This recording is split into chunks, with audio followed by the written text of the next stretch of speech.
Assalamualaikum warahmatullahi wabarakatuh. Perkenalkan, nama saya Mardiana Wardani dari kelas PGMIA NIM 171402121. Nah, di sini saya akan membahas tentang tugas proposal PTK yang telah saya buat yang berjudul Penerapan Model Pembelajaran Number Head Together pada muatan matematika materi pecahan di kelas 3 SDN 2 Duet Kerajaan. Di sini saya akan membahas tentang bab 3. Nah, kemarin kan sudah membahas bab 1 sama bab 2 dan saya kebagian membahas bab 3. Ayo kita ulas bersama. Nah, di bab 3 ini itu tentang metode penelitian yang akan membahas tentang pendekatan model dan penelitian. Kedua, subjek penelitian. Ketiga, kehadiran peneliti. Keempat, data dan sumber data. Kelima, instrumen penelitian. Keenam, teknik pengumpulan data. Ketujuh, analisis data dan kriteria keberhasilan. Dan yang terakhir adalah rancangan penelitian. Yang pertama adalah pendekatan model dan jenis penelitian. Nah, pendekatan yang digunakan dalam penelitian ini menggunakan pendekatan kualitatif dan kuantitatif. Jenis penelitiannya menggunakan penelitian tindak kelas atau PTK itu sendiri. Nah, PTK itu apa sih? PTK itu penelitian berdasarkan permasalahan yang ditemukan dalam pembelajaran dan dicari solusi untuk mengatasinya. Nah, selesai. Yang kedua, subjek penelitian. Nah, subjek penelitian di sini itu dilaksanakan di SDN 2 Duet Kerajaan dan yang beralamatkan di Jalan Raya Duet Kerajaan, Kecamatan Tumpang, Malang dengan kode pos 65156. Nah, ini tuh dilakukan di kelas 3 yang muridnya ada 17 siswa, yang itu 7 siswanya itu laki-laki dan 10 siswanya itu perempuan. Yang ketiga, kehadiran peneliti. Kehadiran peneliti ini sangatlah penting dikarenakan peneliti itu bertindak sebagai pelaksana tindakan, observasi, dokumentasi, wawancara guru dan siswanya yang dilakukan selama kegiatan penelitian. Dan yang selanjutnya adalah data dan sumber data. Data dan sumber data dalam penelitian saya yang setelah saya buat itu ada 3. Yang pertama, data tentang pelaksanaan pembelajaran menggunakan model number head together. Yang kedua, data tentang aktivitas belajar siswa. Dan yang ketiga, data tentang hasil belajar. Nah, yang pertama, data tentang pelaksanaan pembelajaran menggunakan model number head together. Nah, di sini itu pelaksanaan pembelajaran itu data yang digunakan untuk mengetahui aktivitas pembelajaran yang digunakan oleh guru. Data dalam pelaksanaan pembelajaran dapat dilihat dari aktivitas guru sesuai dengan langkah-langkah pembelajaran model number together seperti 1. Membagikan kelompok dan pemberian nomor kepala. Yang kedua, membagi tugas kelompok. Ketiga, mengamati jalannya diskusi kelompok. Keempat, memanggil nomor untuk melaporkan hasil diskusi. Kelima, memanggil nomor yang telah dibagikan dan dari kelompok lain untuk memberikan tanggapan kelompok lainnya. Sumber datanya itu dari peneliti sendiri sebagai pelaku tindakan pelaksanaan pembelajaran. Yang kedua, data tentang aktivitas belajar siswa. Data ini diperlukan untuk mengetahui aktivitas belajar siswa, seperti bersedia untuk bergabung dengan kelompok yang sudah ditentukan guru, tidak kayak rewel atau ngambek-ngambek gitu loh. Yang kedua itu mendengarkan penjelasan guru tentang tugas kelompok. Yang ketiga, berdiskusi dengan satu kelompok. Dan yang keempat, berani dan percaya diri dalam melaporkan hasil kerjanya. Yang kelima, berani menanggapi jawaban kelompok lainnya. Sumber datanya itu dari siswa sendiri kelas 3 SDN 2 Duet Kerajaan. Dan yang terakhir adalah data hasil belajar siswa. Data ini digunakan untuk mengetahui hasil belajar siswa, seperti hasil evaluasi yang telah diberikan setiap akhir pembelajaran. Soal yang diberikan itu berbeda-beda, setiap evaluasinya disesuaikan dengan indikator yang digunakan guru dan digunakan untuk mengetahui peningkatan hasil belajar, kayak seberapa jauh pemahaman siswa saat mengikuti pelajaran seperti itu. Dan sumber datanya itu siswa sendiri kelas 3 di SDN 2 Kerajaan. Nah, selanjutnya adalah instrumen penelitian. Instrumen penelitian di sini itu untuk memperoleh data tentang pelaksanaan pembelajaran model number together ini menggunakan lembar observasi guru yang telah disesuaikan dengan langkah-langkah yang sudah disebutkan tadi. Instrumen lainnya juga digunakan dalam bab ini adalah catatan lapangan yang digunakan pengamat untuk menulis catatan berupa kelemahan dan kelebihan peneliti dalam melaksanakan tindakan tersebut atau pembelajaran. Yang kedua, untuk memperoleh data tentang aktivitas belajar siswa itu peneliti menggunakan lembar observasi siswa dan dokumentasi seperti foto-foto atau video. Yang ketiga, untuk memperoleh data tentang hasil belajar peneliti menggunakan soal evaluasi dan LKK atau lembar kegiatan kelompok. Nah, teknik pengumpulan data. Teknik pengumpulan data ini juga dibagi menjadi 3. Untuk mendeskripsikan data tentang pelaksanaan pembelajaran, number head together. Yang kedua itu aktivitas belajar siswa. Dan yang ketiga adalah tentang hasil belajar. Yang pertama, untuk mendeskripsikan data pelaksanaan pembelajaran model number head together ini menggunakan teknik observasi, catatan lapangan, dan dokumentasi. Untuk mengetahui tentang aktivitas belajar siswa menggunakan teknik observasi juga, catatan lapangan, dan dokumentasi. Sama kayak yang tadi. Terus untuk yang ketiga, tentang hasil belajar itu menggunakan tes atau evaluasi yang sudah disediakan untuk mengukur kemampuan siswa atau seberapa jauh pemahaman siswa dalam mengikuti pembelajaran menggunakan model number head together ini. Ya, selanjutnya adalah analisis penelitian dan kriteria keberhasilan. Nah, proses analisis ini dilakukan sejak pertama kali peneliti terjun langsung ke sekolahan itu dan meneliti sejak awal sampai akhir dan menemukan tujuan penelitian tersebut. Nah, analisis data penelitian tindakan kelas itu langkah yang harus ditempuh setelah melakukan pengamatan, wawancara, dokumentasi, dan uji kompetensi. Analisis data itu berupa kualitatif dan kuantitatif. Analisis data kualitatifnya itu menurut Akbar, peneliti terus bergerak di antara 4 sumbu, yaitu pengumpulan data, reduksi data, penyajian data, dan penyimpulan atau verifikasi. Nah, yang pertama itu pengumpulan data. Pengumpulan data itu merupakan tahapan awal dalam penelitian. Penelitian mengumpulkan data awal untuk mengetahui tindakan apa yang sesuai untuk permasalahannya. Pada saat melaksanakan penelitian, dikumpulkan data yang akan diolah sebagai hasil dalam penelitian. Penggunaan data oleh peneliti dilakukan dengan menggunakan instrumen-instrumen penelitian antara lain seperti RPP, dokumentasi, dan lembar observasi. Yang kedua, reduksi data. Reduksi data itu setelah data penelitian dikumpulkan, maka tahap selanjutnya adalah reduksi data.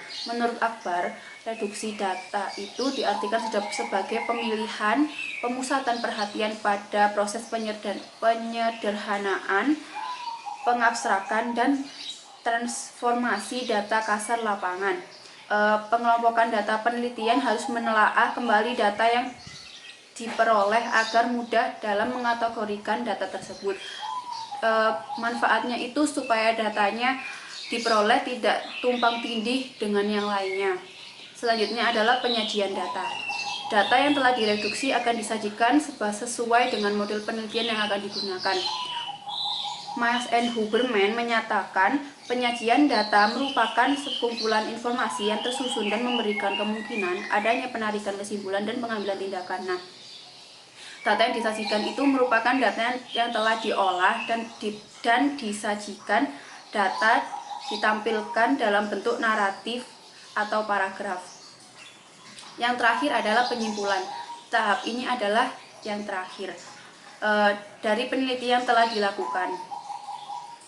Menurut Miles and Huberman dalam buku Akbar 2007 menyimpulkan, mengacu kepada pencarian arti dan permaknaan, pola-pola, penjelasan konfigurasi yang mungkin, alur sebab akibat, dan proposisi. Kesimpulan-kesimpulan tersebut kemudian diverifikasi ulang untuk diuji kebenarannya. Nah, selanjutnya adalah analisis data kuantitatif. Nah, data kuantitatif dalam penelitian ini itu berbentuk angka tentang pelaksanaan pembelajaran menggunakan model head number together, aktivitas dan hasil belajar siswa kelas 3 SDN Duet Kerajaan. Yang pertama adalah pelaksanaan pembelajaran aktivitas guru. Nah, pelaksanaan ini tuh terpusat pada kegiatan pembelajaran oleh guru. Pengambilan datanya dengan menggunakan teknik observasi, pengamatan berdasarkan indikator yang telah disepakati.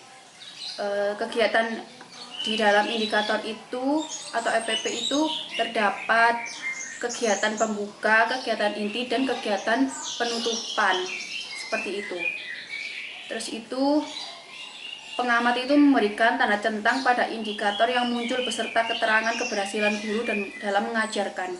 Seperti contoh rumus di bawah ini. Persentase keberhasilan sama dengan jumlah skor yang diperoleh per jumlah skor maksimal dikali 100. Dan ini adalah tabel mengenai kriteria keberhasilan dicapai oleh guru dalam melaksanakan pembelajaran. Selanjutnya adalah aktivitas siswa dalam pembelajaran. Nah, data aktivitas pembelajaran ini berdasarkan hasil pengamatan peneliti dalam selama kegiatan siswa saat belajar di kelas menggunakan model number head together ini.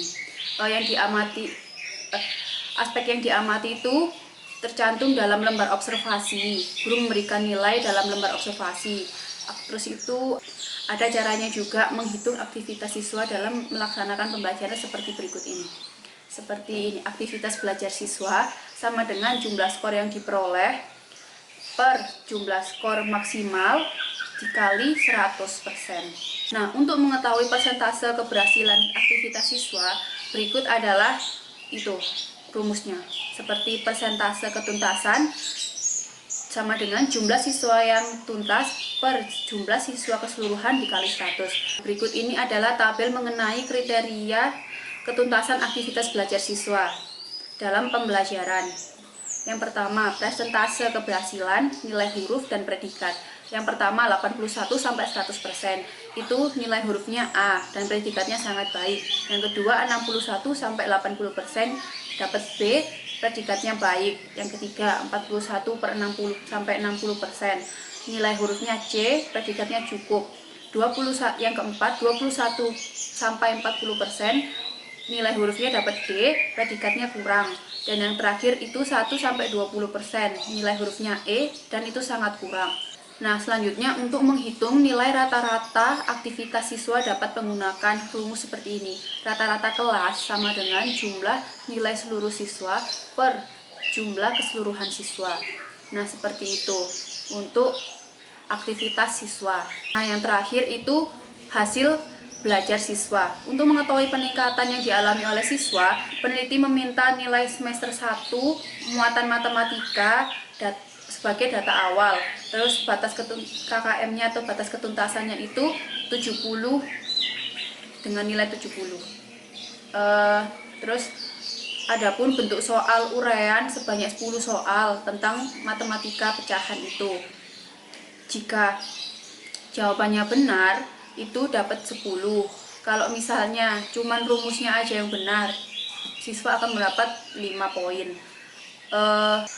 Dan cara menghitung hasil belajarnya itu, hasil belajar sama dengan skor yang diperoleh dikali 10. Berikut adalah tabel yang digunakan untuk melihat hasil belajar siswa. Yang pertama, 91-100 dapat A, 81-90 amin, itu dapat predikat sangat baik. Terus 71-80 B+, 61-70 B-, 51-60 itu mendapat B, dan seterusnya sampai nilai D itu kurang.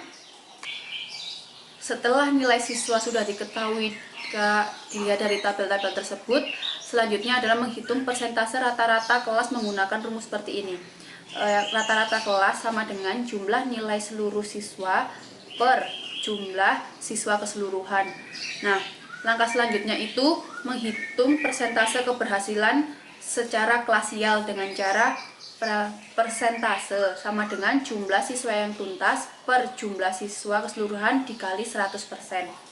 Berikut ini tabel untuk mengetahui kriteria ketuntasan hasil belajar secara klasial. Yang pertama, nomor 1, 81-100% dapat A, 61-80% dapat B, 41-60% dapat C, 21-40% dapat D, dan yang terakhir adalah 1-20 mendapatkan nilai E atau sangat kurang. Nah, setelah kita membahas tentang analisis data penelitian dan kriteria keberhasilan, selanjutnya kita akan membahas tentang rancangan penelitian. Rancangan penelitian itu apa sih? Nah, Rancangan penelitian itu merupakan penelitian tindakan kelas yang sesuai dengan tujuan dan rumusan masalah PTK, adalah proses investigasi terkendali untuk menemukan dan memecahkan masalah pembelajaran di kelas. Proses pemecahan masalah ini dilakukan secara bersiklus dengan tujuan untuk meningkatkan kualitas pembelajaran dan hasil pembelajaran di kelas tertentu. Nah, di tugas proposal yang telah saya buat, di sini hanya menggunakan satu siklus saja, dikarenakan penelitian sudah menemukan tujuan penelitian tersebut. Di sini juga menggunakan model Chemist and Tamat, tidak tahu bacanya seperti itu. Itu ada empat